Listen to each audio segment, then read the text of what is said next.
என் பேர் அமுதா. இங்கே நாங்கள் வசிக்கிறோம். அந்த அம்மா துப்பு தொழிலாளர் வேலைக்கு போனாங்க.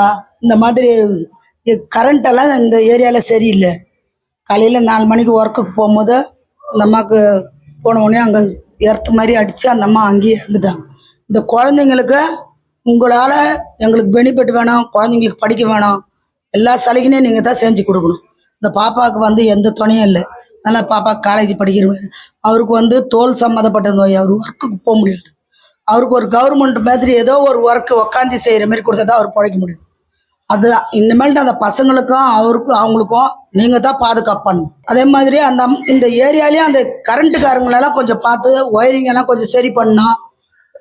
எல்லாமே பார்த்து நீங்கள் பண்ணீங்கன்னா இந்த மக்களுக்கு தண்ணி வசதியே சரியில்லை. தண்ணியும் நாறுது.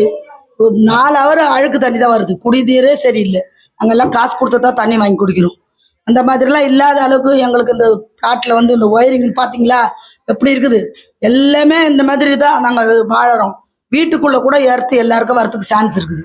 1 வாட்டிக்கு 2 வாட்டி கரண்ட் இல்லை ஏற்று சொல்லிட்டா கூட கேட்க மாட்டேன். ஃபோன் அடித்தா கூட எடுக்க மாட்டேன்றாங்க. உங்களை வெளியில் காசு கொடுத்து நீங்கள் பண்ணிக்கணும். நாங்கள் கரண்ட் பில்லு கட்டி வீட்டு வரி கட்டி வீட்டு வேலை செஞ்சு தான் நாங்கள் கட்டுறோம். அதுலேயே நாங்கள் இன்னும் காசு கொடுத்து பண்ண சொன்னால் எப்படி எங்களால் பண்ண முடியும்? அவங்க தான் எங்களுக்கு பாதுகாப்பு. இப்போ வீட்டில் ஒரு பசங்களுக்கு அம்மா இருந்தால் தானே, அப்பா கூட இல்லைன்னா கவலைப்பட வேணாம். அம்மா வேணும் இல்லை மெயினாக. அது இல்லாத ஆகிப்போச்சு. இப்போ அந்த குழந்தைங்களுக்கு யார் தோணும்? மக்களுக்கு இந்த 2 குழந்தைக்கு அம்மா இருக்கணும். பாட்டி இருந்தால் அவங்க வயசாகிடுச்சு. அவங்க எவ்வளோ நாளைக்கு பார்க்க முடியும்? இந்த மாதிரி எத்தனை குடும்பம் இந்த மாதிரி நசிக்கக்கூடாதுல்ல. இந்த மாதிரி மக்களுங்களுக்கு இங்கே பாதுகாப்பே கிடையாது. எது சொன்னாலும் ஒரு ஒர்க்குக்கு யாரும் ஹெல்ப் பண்ணுறது இல்லை. எதோ ஒரு உதவியுமே இல்லைங்க. கட்சிக்காரங்களாம் பார்த்துட்டு போய்க்கிறாங்க. எல்லாம் செய்கிறேன்னு சொல்லிட்டு போய்க்கிறாங்க.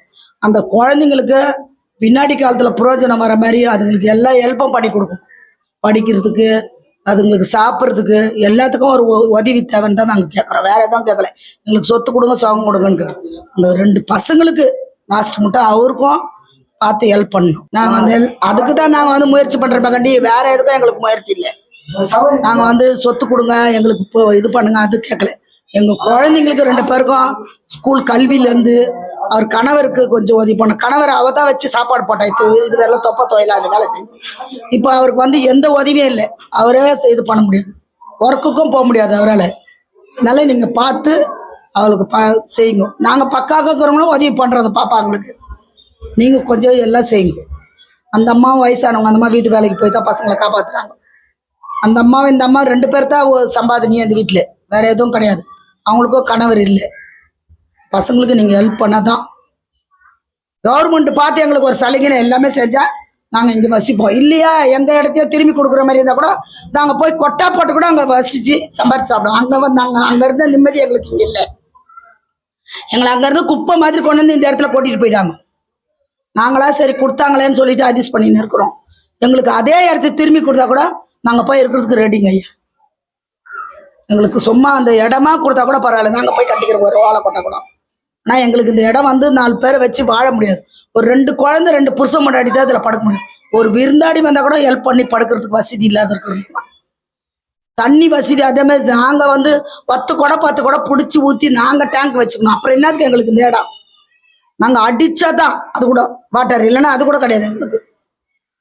கரண்ட்டு எம்எஸ்சியும் எங்களுக்கு ஒரு ஹெல்ப் இல்லை. தண்ணியும் நாங்கள் பிடிச்சி ஊற்றி தான் குடிக்கணும்.